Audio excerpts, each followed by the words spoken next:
let's step back. Let's go ahead and start thinking backward of how did we really get here? And looking at the economic landscape of this land, of the United States, and where our origins come from in Europe, and how did we get to where we are in 2025. So beginning all the way back into the medieval era, we have feudalism, where we have a plot of land, size of a city, controlled by a king. And the king owns this land. You can call it a city. You can call it the name of a state. For example, in England, you have the land of Saxony. And the king on that land uses his ownership and wealth to distribute this ownership over to various lords or duchies or dukes. And these new lords that work for the king are then forcing these serfs or these peasants to work the land.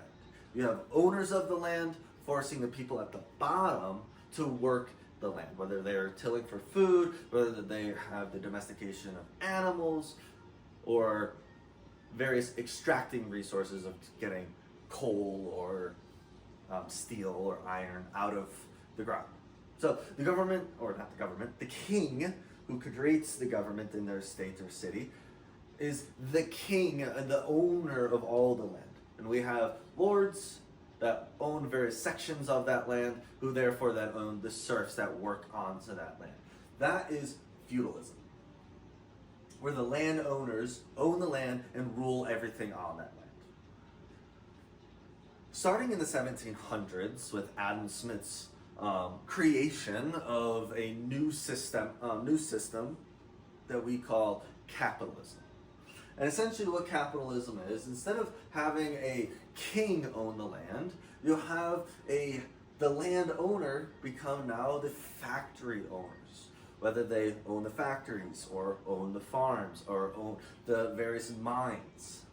They own the land and they hire people and pay people to work for them. Whether it is making a product in a factory or working the land or working in a mine. Yes, at the foundation of capitalism, we still do have slavery, which is similar to serfdom. However, the conditions, the treatment of slaves is completely different. There is no such thing as a freedom when you are a slave. There is some sort of freedom when you are a serf. Whether you have your own home, you own some sort of small plot of land that you work, and therefore you send it up to the Lord. Slaves have no freedom whatsoever.